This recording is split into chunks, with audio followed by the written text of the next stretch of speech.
divyaistavir vedais sangopakramopanishadair gayanti yang samaka dhyanavastita tadgatena manasa pasyanti yang yoginaha yasyantang navidusurasuragana devaya tasmai namo namaha.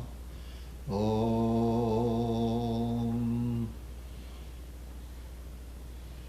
Our salutations to that Supreme Being who is one without a second, whom the sages call by various names. Our salutations to Him whose glory has been sung through the rapturous hymns of the scriptures of the world, but whose luminous and infinite glory none can comprehend. But again, whom the sages and devotees realize within their hearts, in their deepest contemplation. Him we salute again and again. May He shine in our hearts, manifest therein all His glory, and dispel all darkness and ignorance. Om Shanti Shanti Shanti. Peace, peace, peace. The subject is the goal of meditation. Swamiji, that is Swami Prabhavananda, defined religion as the unfoldment of divinity already within man. The first thing, therefore, for a spiritual aspirant is to learn that divinity or God is within each one of us, and in His completeness, in His infinitude. The infinite, you must remember, cannot be divided into parts. As, for instance, if you add 1 plus 1 plus 1 to infinity, you cannot get infinite. There will be still limitation. So infinitude, that which is infinite, can never be divided into parts. So He is completely, in every atom of this universe, in His infinite degree. Only there is the difference in manifestation. As Swami at one time said, that yes, you have manifested today, but wait, I will also manifest tomorrow. It is the birthright of every one of us. And at one time or another, in one life or another, we have to unfold that divinity which is already within man. That this idea of God or divinity is within each one of us is not something peculiar to Hinduism.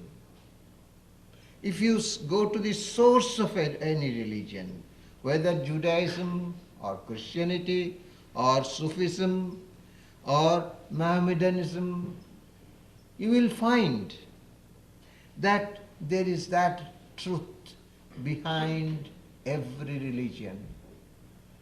You can go round the whole world, you will not find Him. You have to come home, as it were, to within yourself, within your own heart, and there you will find what you have been seeking.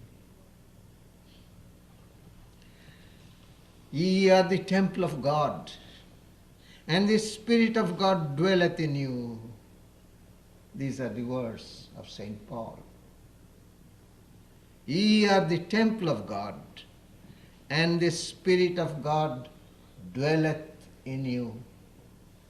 And everywhere Christ points out, kingdom of God is within. But, as I said, this truth has to be realized. Don't wait for another life. That would be a lazy man's religion. Struggle hard as long as you have this human birth.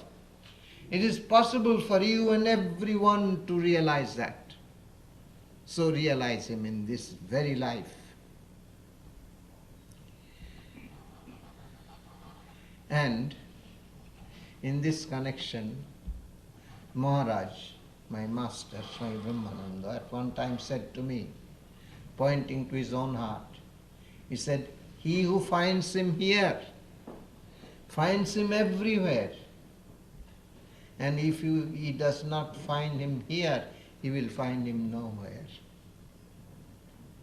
He may go to heaven or anywhere. I remember one spaceman from Russia went and he said, I couldn't find any God there.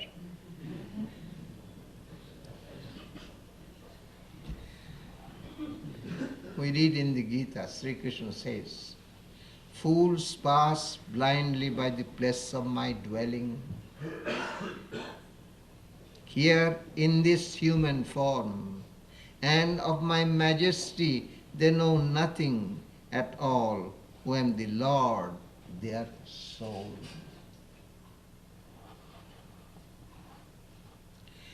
You see, we cannot live, we cannot breathe, we cannot think any moment of our life unless there is that reality within us, unless there is God within us. As it is said in one of the Upanishads, the Kena Upanishad, at whose behest does the mind think? You see, mind cannot think by itself. At whose behest does the mind think? Who bids the body live? Who makes the tongue speak? That I am speaking to you. What makes me speak? What power? That power is behind. Anybody that speaks, whatever he speaks about, does not matter. But unless there is that reality behind, he could not utter one word. Who is that effulgent being that directs the eye to form and color and the ear to sound?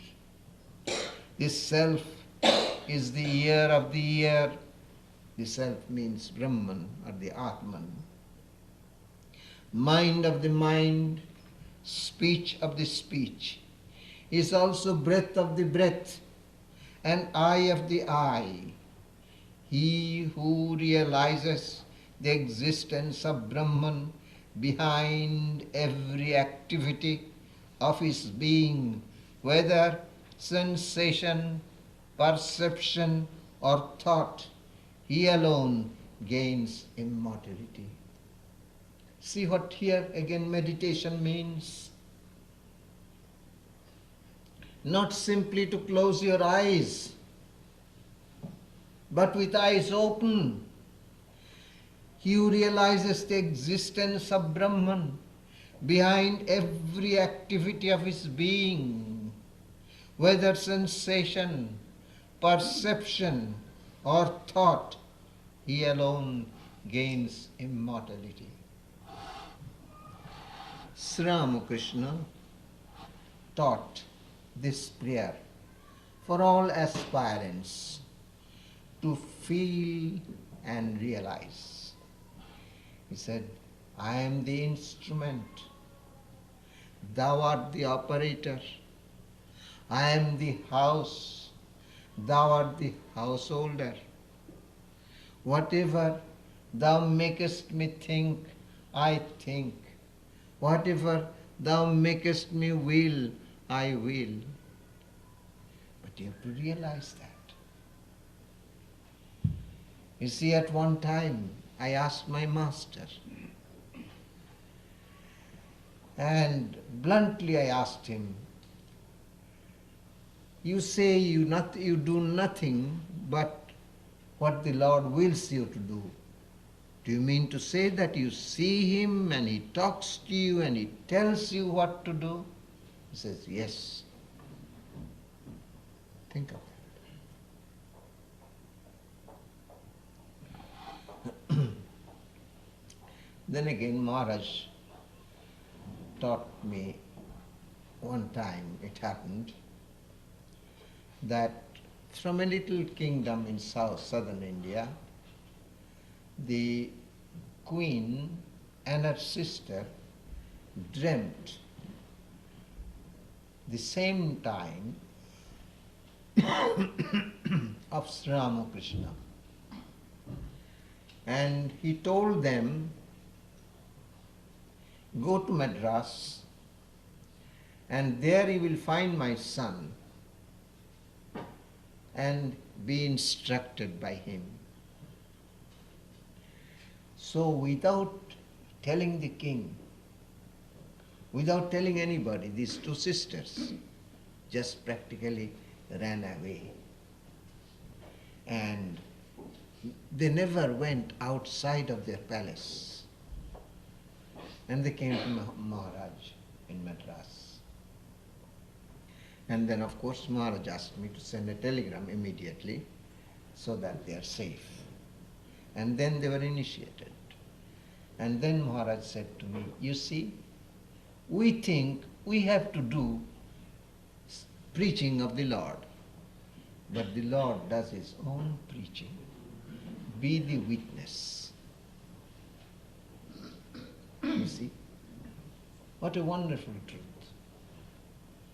Be the witness. Instrument. This is higher than being an instrument. There is still some ego left. But be the instrument.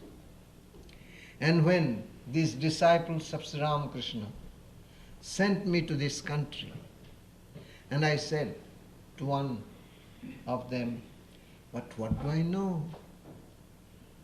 What can I teach? And he said to me, that's none of your business.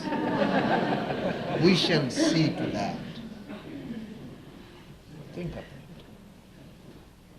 Sending a boy to preach.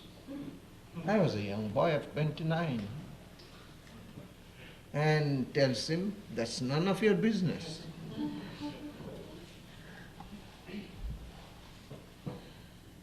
But the truth, this truth has to be realized within one's heart of hearts. Vedanta calls the kingdom of God within by the word Atman. And this Atman is Brahman. Man is fundamentally the Spirit of God, encased in sheaths. To be brief, there is the physical sheath, there is the subtle sheath, and there is the causal sheath. And as we need food for this physical sheath, otherwise we cannot survive. Similarly, we need food for the subtle sheath. And what is that food for the subtle sheath? Cultural life, ethical life, intellectual life, art, music. All these are food to the subtle body. And what is the food to the causal body? To devote ourselves to God and meditate on Him. Otherwise, that causal body starves. But we live We survive.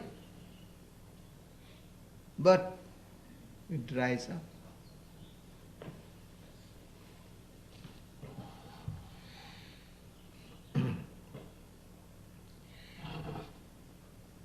But how does that love for God grows in order that we can meditate on Him?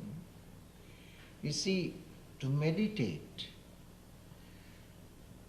it becomes dry, it feels dry. But how can we meditate? Now, let me give you the illustration. If you love for somebody,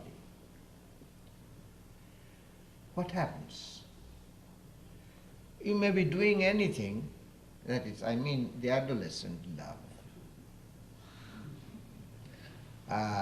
When you just once fall in love in the beginning, you think it is spiritual, And you begin to think of that person all the time. You may be doing things, you may be studying, but your thought is there. Similarly, if you think and think and think of God, then love will grow in your heart. You see, this is what Professor James called, I forget how he called it, practical psychology or something like that. In other words, this is what he explained. That is, suppose I am not angry, but if I can bring anger in my body, then the mind also is affected. So, if we can, you see, in the Hindus knew this law long time ago. And so, in our worship, for instance, there are certain mudras. The way to have your hands folded or do so many kinds of things. And that creates a feeling within you. Similarly, think and think and think, and love will grow in your heart.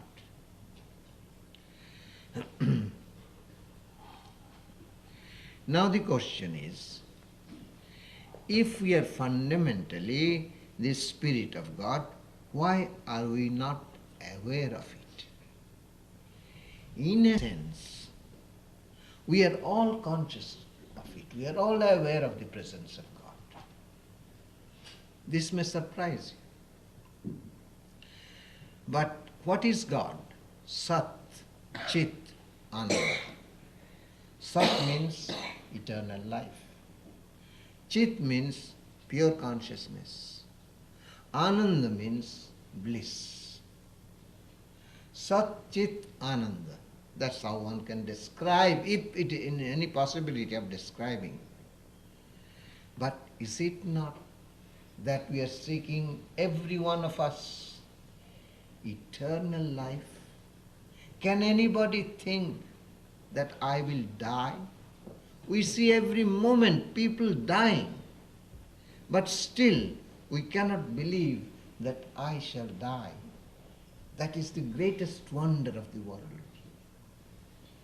Then we are seeking knowledge. As a little baby, why? Why, mother? That search for knowledge is there. And we are seeking for happiness, pleasure, ananda, bliss.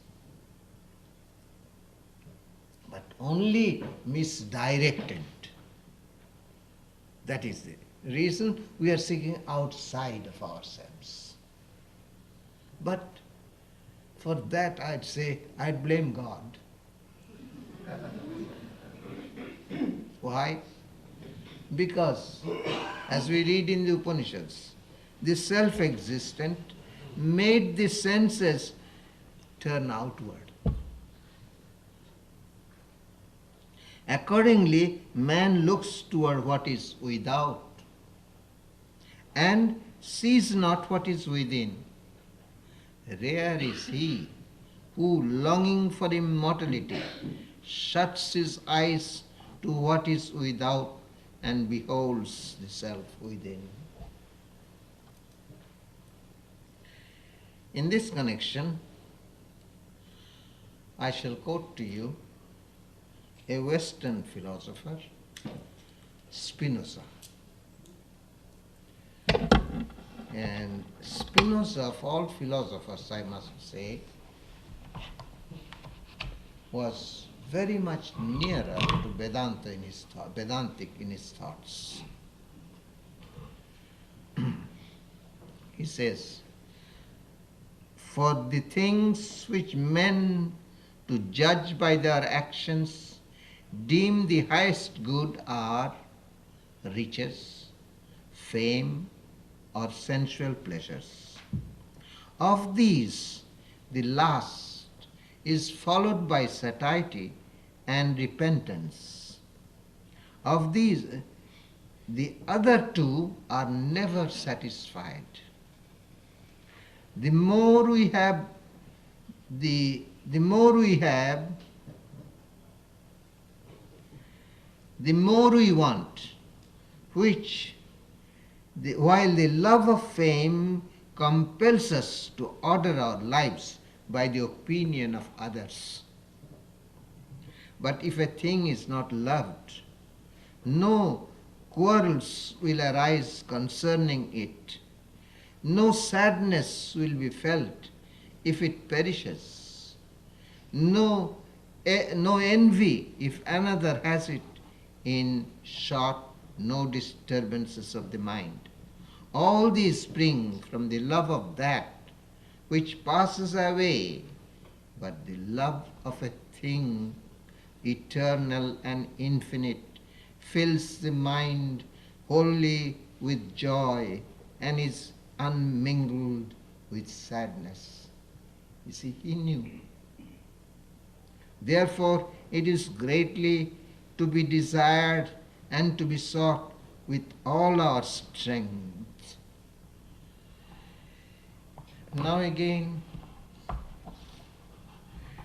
that reality is known as Nityo Nityanang Rasanang Rasatama, the eternal amongst the non-eternals of life, the highest abiding joy in the midst of the pleasures of life.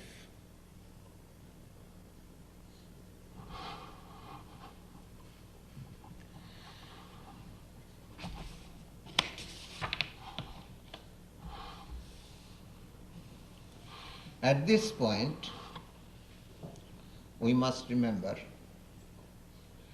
that in our search, we are only trying to uncover what is within us.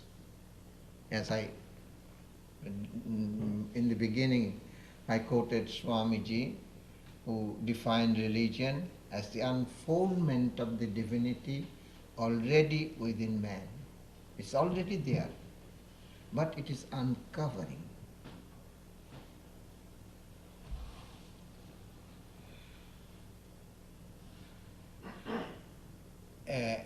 In our philosophy, it is called not to be attained. That is something that you don't have and you receive it. For instance, you don't have any wealth, you can receive that wealth, but you can lose that wealth also. Or you may think that there is gold if you dig here, and you may find it and you may not find it. But this is already there.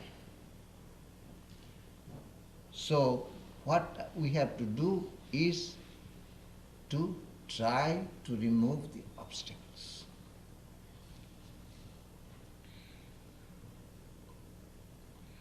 For instance, the buried treasure is there. In the Upanishads, it is said that we are all the time moving and living within that buried treasure. But simply knowing that will not help. You have to take a shovel and dig it and dig it and dig it until you begin to hear, begin to feel that there is the treasure. The same way, we have to practice sadhana or spiritual disciplines. Simply knowing that God is within us. As I said, we have to realize that. In order to realize that, we have to practice spiritual disciplines. Now, the question may arise, it's a philosophical question, that after all, struggles, spiritual disciplines we may practice. But all our disciplines, whatever we practice, only finite. How can we get infinite effect out of that? But you see, the obstacles we remove. That's why I said that only we have to remove the obstacles. For instance, there is the sun shining. But next moment, clouds may cover. But the sun is luminous all the time. All you have to do is there has to come another gust of wind to remove the clouds. And then again the sun shines. The sun is not affected. Or a gem, you keep it in mud, but it does not lose its luster. It is the same way. Now what are these obstacles? First obstacle is ignorance. Ignorance has covered. What we call Maya. But how this came, it is not answerable. Nobody can answer that question because the question itself is illogical. Why? Because we don't know that we are in ignorance. Only we are told that we are in ignorance. Scriptures tell us that we are in ignorance, but really we don't know that we are in ignorance. So, that ignorance, why? We cannot answer. And then when the ignorance goes away, there's no ignorance to question why. Now again, with this ignorance, we find that it has two functions. One function is to cover the reality, and another function is to create something that does not exist at all. And what is that? The sense of ego. I. We have forgotten the Atman. And instead of the Atman, we identify ourselves with the sheaths of the body. Oh, I weigh so much. I must try to lose some weight. And who can lose his weight and who can gain his weight? Not the Atman. It is the ego, identifying with the body.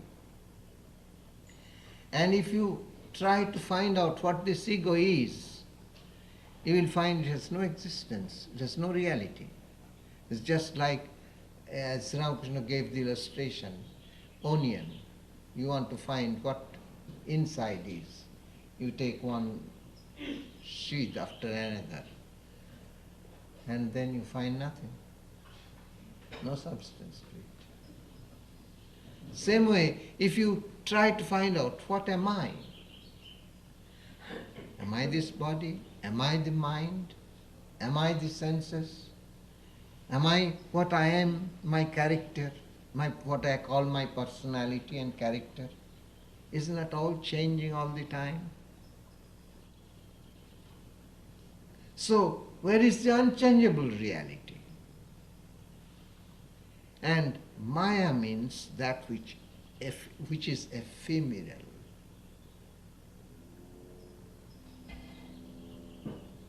And then when this ego arises, there comes attachment to things that give us pleasure, aversion to things that give us suffering, and then clinging to this surface life.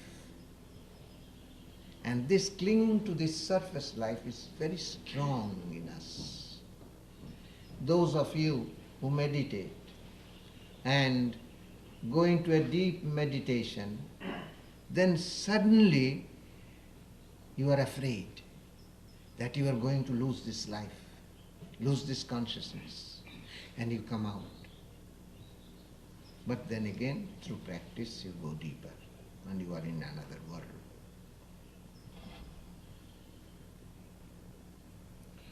Now again, this ego is given to us in order that we can struggle to find God again. You see, it's a play in a way. There's the ego of knowledge and ego of ignorance. The ego of knowledge is, I am the child of God. I am the servant of God. I want to find God. And ego of ignorance is, oh, I am so great, I am so intelligent, I am greater than others, and so on and so forth. So this ego is given to us in order again that we can uncover these obstacles. So these three things are needed. Manushyattva, human birth. Then mumukshutva, the desire for God, desire for liberation. And third thing is Mahapurusha Sangsraya, association or the grace of a holy man. Now again, there are many times people think that this idea of a guru is only amongst the Hindus. But if we study the Bible, we shall find that there is also the same idea. Let me point out to you.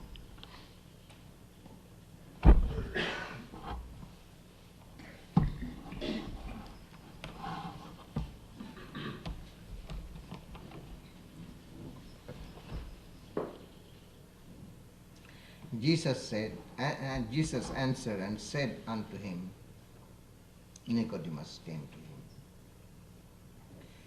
Verily, verily, I say unto thee, except a man be born again, he cannot enter the kingdom of God. Jesus furthermore said, Verily, verily, I say unto thee, except a man is born of water and of the Spirit, he cannot enter into the kingdom of God. You see, even Jesus, remember, had to be baptized. John the Baptist. Though he was less than Jesus, but still he had to accept a guru. Sri Ramakrishna accepted a guru. Sri Krishna accepted a guru. We are much less than them. Similarly, Jesus also accepted John the Baptist as his guru. That which is born of the flesh is flesh, and that which is born of the Spirit is spirit. You see, this born of the Spirit again, as you are baptized or initiated, we call initiation or diksha. Then as you follow the instructions with faith, then you are born in spirit. To be born in spirit is the same as attaining samadhi. Nicodemus answered and said unto him, How can these things be? Verily, verily I say unto thee, we speak that we do know, and fortify and testify that we have seen, and ye you receive not our witness. If I have told you earthly things and ye believe not, how shall ye believe if I tell you of heavenly things? And then again he points out something. Just mark these words. And no man hath ascended up to heaven, but he that came down from heaven, even the Son of Man which is in heaven. You see, in other words, he emphasizes the fact that you are not a sinner, but you are divine. You are also descended from heaven. Otherwise you cannot ascend to heaven. That whosoever believeth in him should not perish, but have eternal life. This is also most important, what we call Shraddha or faith. Faith in the words of the Guru and faith in the words of the scriptures. And my master emphasized faith in yourself also. In other words, you have to feel that others have realized God in this life. Why can I not? I also must realize Him. That faith also you must have to bring.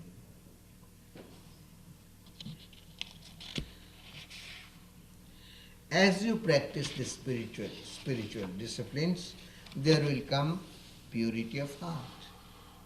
The heart becomes pure. And blessed are the pure in heart, for they shall see God. And as in the Upanishads also we read, mind comes baffled, unable to reach Him. And then again it points out, by the purified mind he is attained.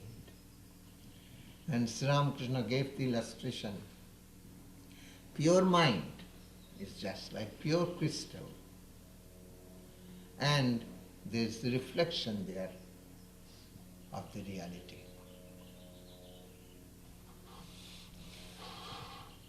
So what are these disciplines? Mainly discrimination between that which is eternal and that which is ephemeral.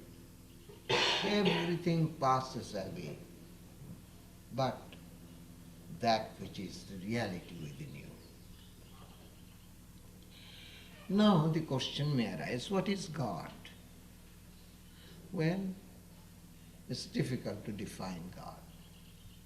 He's personal, He's impersonal, He's beyond.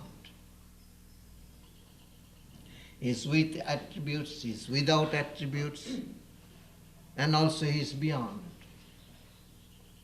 In other words, there is no limit. You cannot say God is only this and nothing else. You cannot define Him. And when you realize Him, you become speechless. And anything you say does not exactly express that supreme truth. But one fact you must remember, that the main psychological principle is to raise one big wave of thought to the exclusion of everything else. And then that wave also subsides by itself. And then you see the reality as it is. For instance, I ask you to meditate on Christ. And you are meditating on Christ. God knows that you are meditating on Him.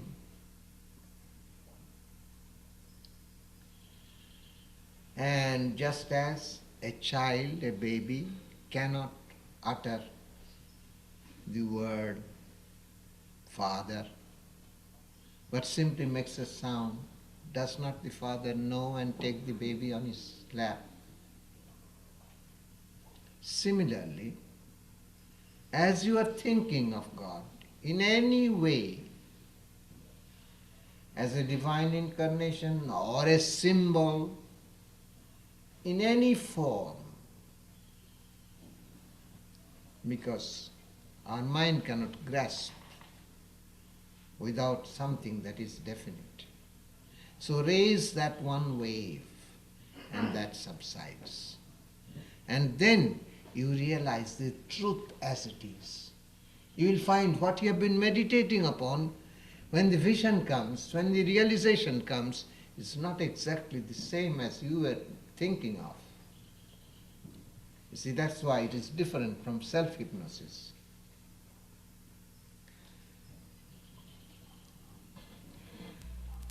In the words of Swamiji, the eternal Vedantic religion opens to mankind an infinite number of doors for ingress to the inner shrine of divinity,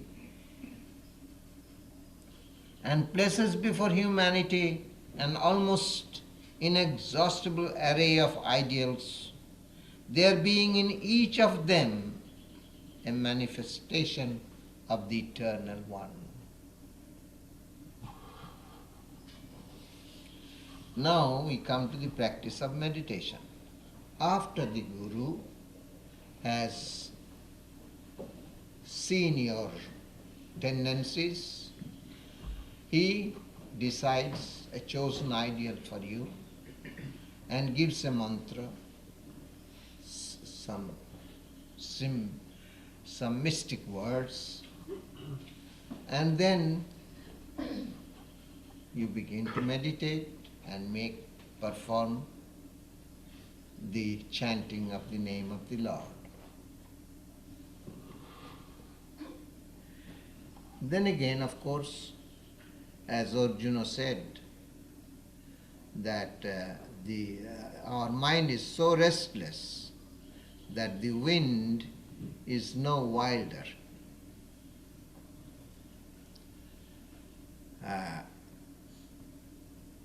You can even control the wind, but to control the mind is difficult.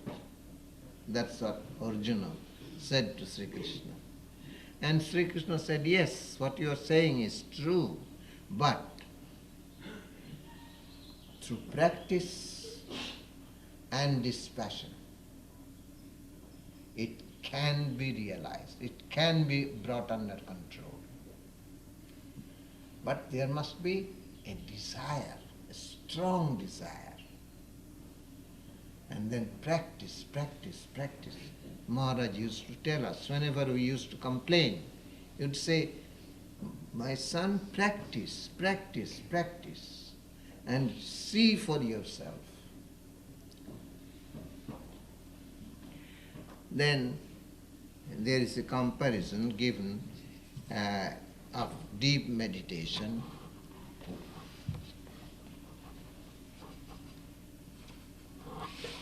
In the Gita, utterly quiet, made clean of passion, the mind of the yogi knows that Brahman, his bliss is the highest. Released from evil, his mind is constant in contemplation. The way is easy, Brahman has touched him, that bliss is boundless. His heart is with Brahman, his eye in all things sees only Brahman equally present, knows his own Atman in every creature and all creation within that Atman. The yogi sees me in all things and all things within me.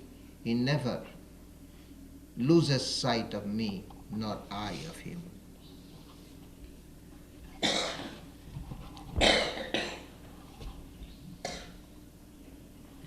Now I shall conclude by quoting the words of Swami P,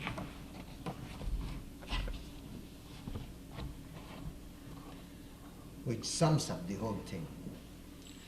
Day and night, think of God, and as far as possible, think of nothing else. The daily necessary thoughts can all be thought through God. Eat to Him, drink to Him, sleep to Him, see Him in all, talk of God to others. This is most beneficial. In the Gita also this is brought out beautifully. When the whole soul pours in a continuous current to God, when there is no time to seek money or name or fame, no time to think of nothing but God, then will come into your heart that infinite wonderful bliss of love. All desires are but beads of glass. True love of God increases every moment and is ever new. It is to be known by feeling it, and love is the easiest of disciplines. It waits for no logic. It is natural. We need no demonstrations, no proof. Reasoning is limiting something by our own minds.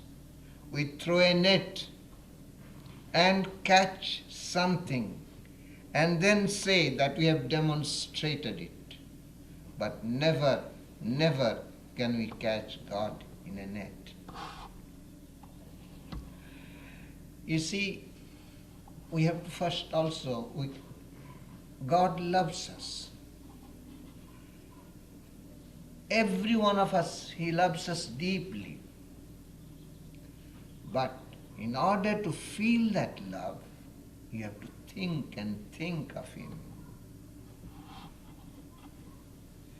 In the Bible we read, and to know the love of Christ which passeth knowledge, that ye might be filled with the fullness of God. We love Him because He first loved us. Om Hari Om. Om Asato Ma Satgamaya Tamaso Ma Jyotirgamaya Mritorma Amritangamaya Abir Maedi Rudrayate Dakshinam Mukham Te Namang Pahi Nityam. Om. Lead us from the unreal to the real. Lead us from death to immortality. Lead us from darkness to light. Light us through and through, and guide us evermore with Thy loving presence. Om Shanti Shanti Shanti. Peace, peace.